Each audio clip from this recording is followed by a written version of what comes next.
G'day, this is the Inner Chief Podcast, episode 331. I am your host, Greg Layton, founder of Chiefmaker and the Council of Chiefs, and I believe there is a great chief in all of us, and that through listening to the stories, strategies and techniques of great CEOs, each of you can find and leave your own legacy through your work.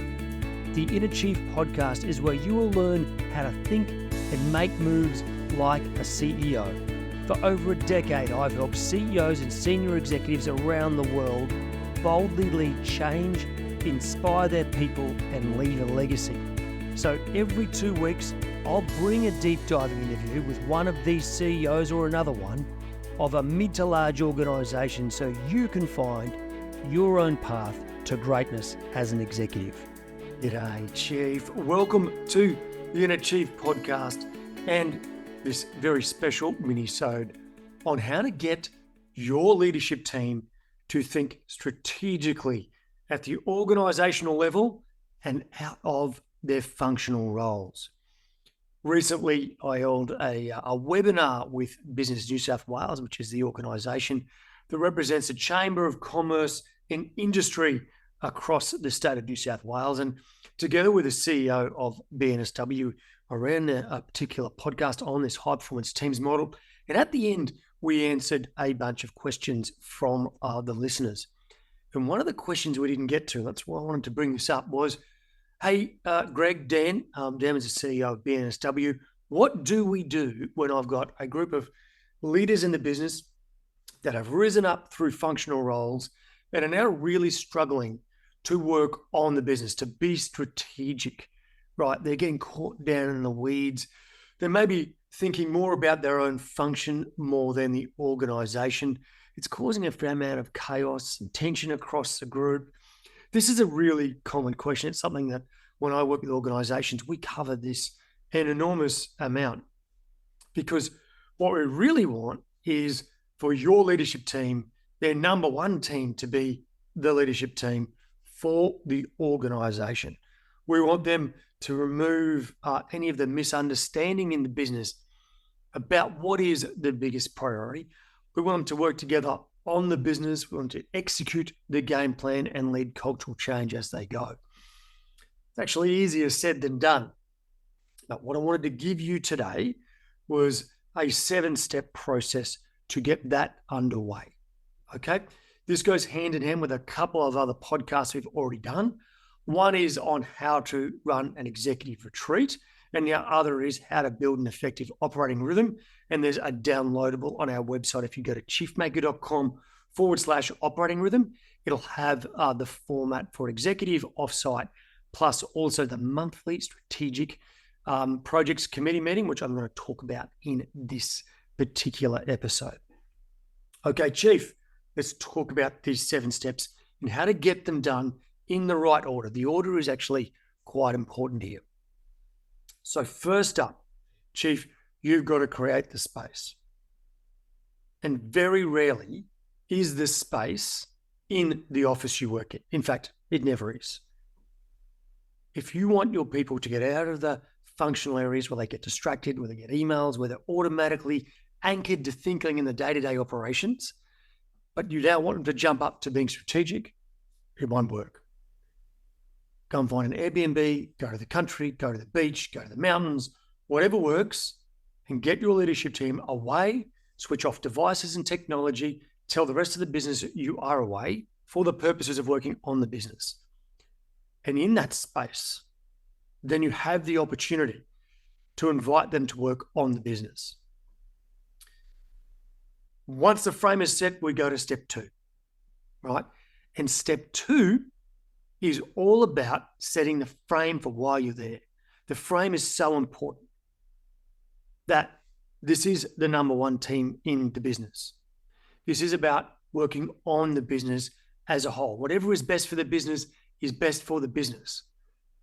This is about thinking about your customer at the heart, knowing your customer and having deep conversations about how we all need to understand our customer even better. Okay, so this is about that alignment, the frame of we are here to serve the organization as a whole, right? we're also here to bond and unite, because if we don't get trust between us, then we're never going to win the game. The third step, then, step 3, is what we call situational analysis. One thing I like to do, and I'm doing this with a couple of organizations next week, in fact, is we set up the room. And the room has 4 walls, right? On one wall is the market, the industry, what's happening in the economy, the political landscape around us, right? On another wall is our customer. And on that wall, we put up all our customer research, the good, the bad, the ugly, the great testimonials, right? The avatars, maybe customer journey maps, that all goes up on one wall. Then on the wall opposite that is us, right? How's our business performance? We might put things like a SWOT, a pestle up on that wall, maybe some our own actual financial performance, operational performance. Let's get that up there so we know how we look as a business. And then on the last wall is our competitors, the people that are actually trying to take business away from us, to lure our customers to work with them. Make no bones about it, Chief. They're doing the same thing as you are. They're probably pretty good at it, right? So we want to make sure we understand what they're doing so we can do it even better. And when you stand in the middle of this room and you look around and you can see the market, you can see the customer, you can see yourselves, and you can see your competitor. Now you're starting to work from a place of real knowledge and understanding of the true situation. Without doing that anchoring piece, Chief, you can't really then go away and start doing vision and strategy, right? We need to know, like, where are we launching from? It's from this space, okay? So that's step 3, right? So step 4 then is, now we know all that, let's connect to our purpose and our values and our vision. Why are we here? What is the problem we are solving for our customers? The emotional toll, the frustration, the thing that we actually do that make them go, that is a great organization. I love that they're in my camp, right? I love that I get to work with them. What are the values, those behaviors and traits you are going to hold dear to you on this journey? And what is the vision? What is the grand outcome you're going for at a particular point in time? What's going to be the numbers, the metrics, the operational standards? What kind of products are you going to release? In what markets? To what level? Or services, of course. What's the culture going to be like? Build a vivid vision, Chief, of the future, so you can all sit back there and go, okay, this is why we exist. This is where we're going. And this is the behavior, the values we're going to demonstrate along the way. That will get your team out of the functional, I guarantee you, and working strategically. Because that then leads us to step 5. Now we know where we're leaving from, the platform, the situation. We know the why, the vision, and we know the values. Let's now determine our strategy. That which we will do better than anyone. That which will differentiate us in the market. So when the customer sits there and makes a decision about who they're going to work with, they go, I can see the points of difference here. I can see why I would work with that organization as opposed to that one. And you're the one that they choose. What is your strategy for building value, defending market position, right? Building value for your shareholders if you have them, right? Or any other stakeholders. How are you going to do this? Build the strategy. And then, Chief, if all that goes really well, you turn that into an execution plan, right? What are the pillars of your business? What are going to be the projects to deliver them? Who's going to own those projects and do them by when, with what kind of budget and resource, right? You get all that, and now it will start to make sense. Your team will be working together. And if they nail the projects in your execution plan, that's step 6, by the way, was build your execution plan. They build the execution plan to serve the strategy, right, which was step 5. And they did that because we want to do the step 4, the purpose, vision, and values, right? We get all that right, we will solve the situational issue we're in now. So that is how you talk your team through thinking about how to work on the business. What will happen, Chief, is you get all that together, you'll be aligned, maybe been away for a couple of days, you've got all this sorted. Guess what happens? You go back to the office and everyone gets distracted by the day-to-day. So to keep them at the strategic level, you have to have an operating rhythm or a schedule of meetings, which is at least where we connect to the annual, quarterly, and the monthly. The next most important meeting in everything you do will be your strategic committee, which is, I don't care what you call this meeting, but the purpose is that every single month you come together and you talk about those tactical projects. Everyone who is an owner or a sponsor of that project gets up and talks to progress. What's been done, what is planned, what decisions they need made, how are we going on budget, time, resources, are we going to win this game? And if every single month you come together as a group and you knock those off, I absolutely guarantee you, you'll execute the game plan. And more importantly, actually nothing's more important than that, but you'll have all your leaders working strategically part of the time. Now look, they need to run the operation. So this isn't 100% of their job, but it's a good portion, right? And they're driving it together. So Chief, that is the 7-step process. So some resources to help you. I mentioned there is a podcast we've done on executive retreats. Check that out. I'll put the link in the show notes. Number 2, there is a download on the operating rhythm, right? Go to chiefmaker.com/operating rhythm.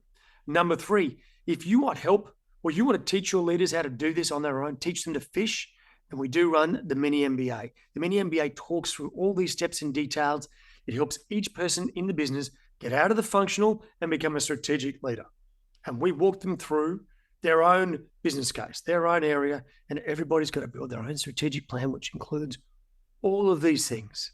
And they share that with the peers on the program, and they all learn together, step by step by step, guided by me every single week in live coaching calls. If you're interested in that, Chief, we'd love to talk to you. Go to chiefmaker.com/mini MBA. Righto, Chief. I hope that answers your question. Thanks again to BNSW or Business New South Wales for inviting me to work with them. And I look forward to a bit of a partnership going forward. Chief, if you are a member of Business New South Wales and you want to check out the partner page, go to businessnewsouthwales.com/members/chiefmaker with a dash in the middle. That's chief-maker. Or if you're a part of my business, go to mybusiness.com/partners/chief-maker. I'll put those links in the show notes for you there, Chief. All right, Chief, that sums it up for this week. Chief, you can find all the show notes at chiefmaker.com/331.